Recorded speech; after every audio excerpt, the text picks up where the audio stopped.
Coach, this week of preparation and, well, 2 weeks of preparation, did anything change with any other week? I don't think the preparation really changed. I don't think we transferred it as well as we might have. I think that I think this is a really good team where you have to play good and play together in order to beat them. And of course their strength is the offensive line and the defensive line. And I think that showed today. I think they did a really good job there, both the line of scrimmages. But the biggest thing is I think we went out there, we played anxious, we squandered all kinds of opportunities the first half, and then I think that it became a series of overcorrections after that. What do you think Luke Falk did today? It kind of depends when. I saw about 3 different Luke Falks today. I saw the first half guy, which that guy was a complete stranger. I saw, kind of the middle of the game. That's just a guy struggling to get on track, which I thought he courageously did. And then, then I saw the Luke Falk at the end. That's a guy I'm a lot more familiar with, with good tempo, bounce around, and the team responds to him. Did you consider removing him from the game and putting Tyler at any point? Not really. Luke's done a tremendous job, that type of thing, and great career, and statistically the best Pac-12 quarterback in history, and and sometimes you just got to fight through it. I mean, you can pick out whoever your favorite quarterback is, and I can certainly circle a game he's had like this. So. And he probably didn't, relatively speaking, have it against quite as good a competition. But, it's just part of it. Do you have any sense this was coming? Shoot, I have the sense that this could be coming if we play Molly Putz Junior High School. I mean, there's a point to where, you go out there, you do your job collectively, and that's the biggest challenge of team sports, everybody doing it simultaneously.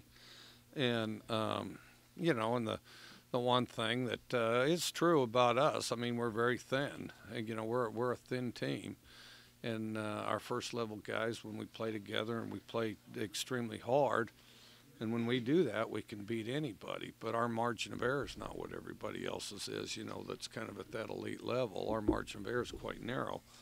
And, and if we aren't in sync at a very high level, we get normal quicker than some teams do. Would you rank this as one of your worst offensive line performances? No, I don't. I can't say that.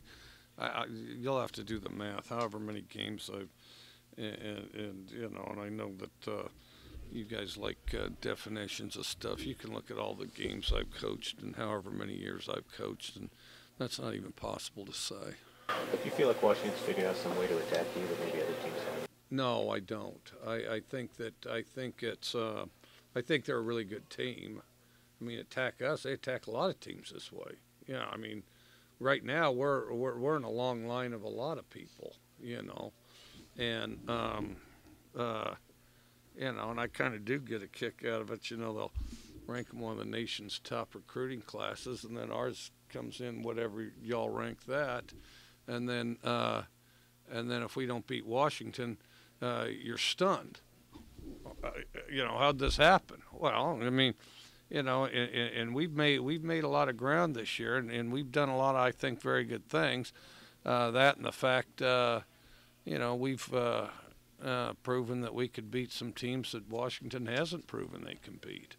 But with that said, I do think that we have a little bigger margin or a narrower margin of error, and I think that we've got to be able to generate our best. I also think that I think there's a little bit of the just the overemphasis of the thing that I think that Washington's a lot more comfortable with because they've had success in the past, and and so we just got to fight through it, really. Mike, why do you think Luke struggled in that first half? What was it that he was doing? Was he over-analytical again? No, he was getting hit nonstop. He got hit nonstop. Offensive line-wise, he's getting pressured all the time. I mean, he's in a long line. I mean, you know, I mean, the notion that Luke's the only guy that played bad, of course, is ridiculous. You know, I didn't feel like we, you know, collectively the whole game played well at any position. I mean, if you did, I'd be curious to know who it was, because, you know, I'd be happy to go pat that guy in the back and say, look, everybody else played like hell, but you played really good. But that's really not the game I saw out there. How surprised were you they were able to get so much pressure with 3 tonight, and how much of a wrench did that throw into everything else? Well, it was. I mean, I think that was the key to the whole thing. I mean, we're trying to do too much, over trying, get frustrated, get out of sync. And they were able to get by with 3. Well, then there's a point to where, you know, we have to push the ball down the field in order to get back in the thing. And, of course, the nose guard, you know, the guy, and I have the utmost respect for him, but I can't pronounce his name, or I forget how to. You know, I think he's the best. Like, if you ask me who's the best player on the team, he's the best player on their team. And I have respect for all the stars, you know. Jake Browning, and then of course I think Miles Gaskin gets better and better as his career goes on. But you know, for my money, the best player on the team's that nose. But because he's disruptive to more things than, you know, he gets statistics for. But I think that you know, it wasn't like oh, okay, they can just do that every time. I mean, it could today, okay, but anyway, I mean, it is what it is, and we have to live with it. Did you have a good viewpoint of Hercules' ejection targeting call? Yeah, you guys are going to have to write all the comments in the world on that. You know, I mean, obviously, my feelings on what I can talk about, I think the targeting rule's insane. They need to get rid of it.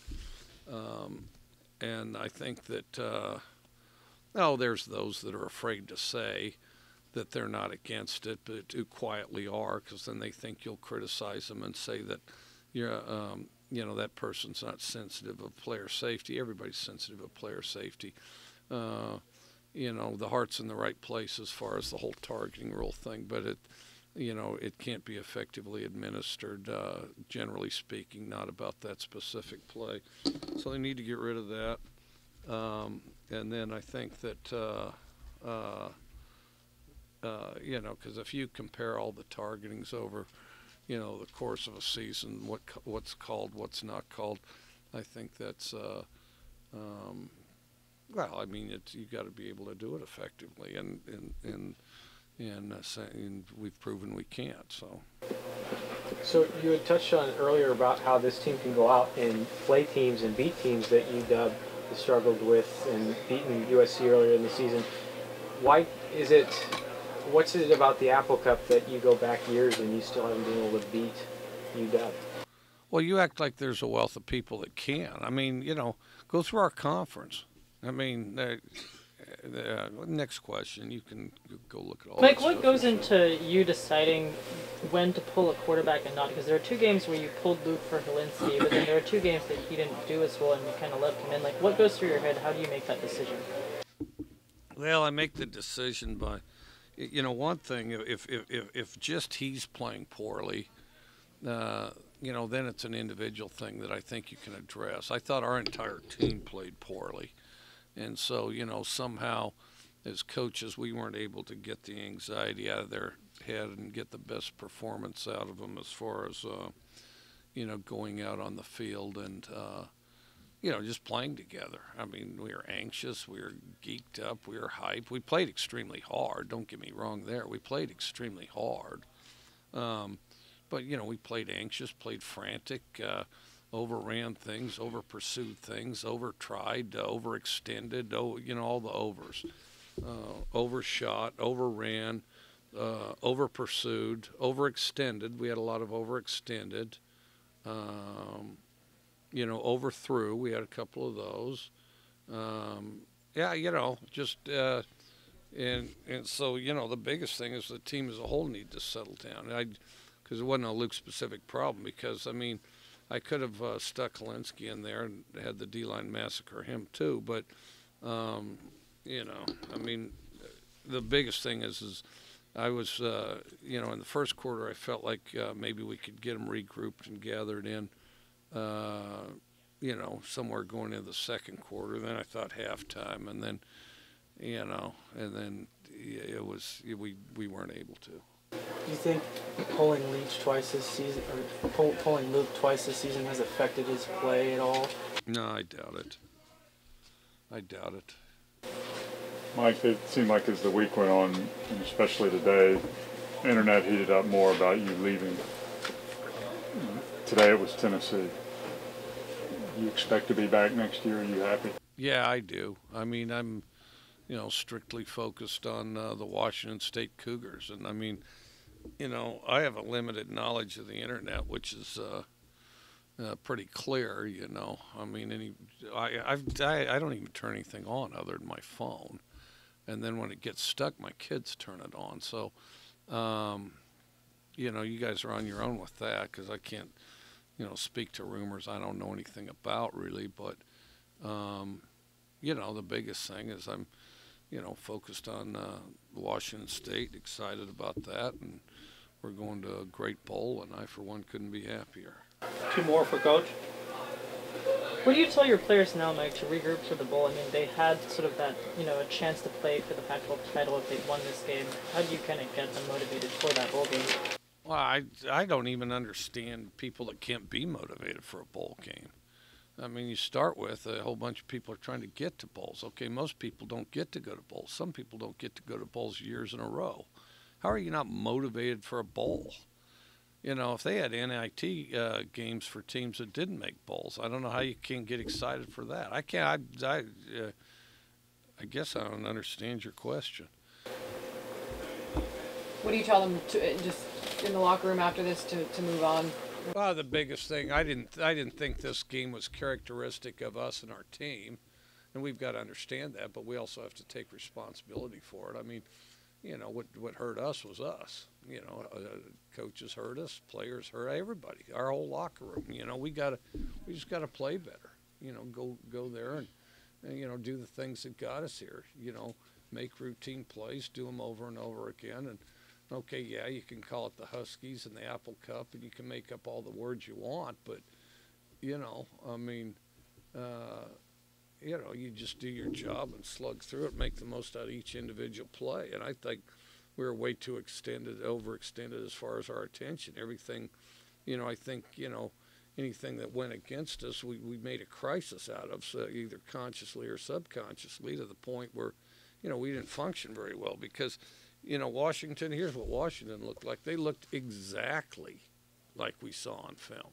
They looked exactly what we saw when they won, exactly when they, everything. They looked exactly. They ran exactly the same place. They did exactly the same stuff. They didn't go out there trying to overdo other stuff. There are 2 games they played that I thought they played poorly watching all the film, and I'm not going to say which ones. But that wasn't characteristic of them either. I mean, everybody's fighting this. I mean, if it's all based on everybody doing exactly what they always do, then we wouldn't have these games. And I imagine all you people's in this room, your interest would diminish a great deal, and you'd probably go do something else for a living. You'd write about something else that actually has surprises. But if it's just handicapped and it's 2 computers having some kind of a contest, I mean, it's kind of a waste of time.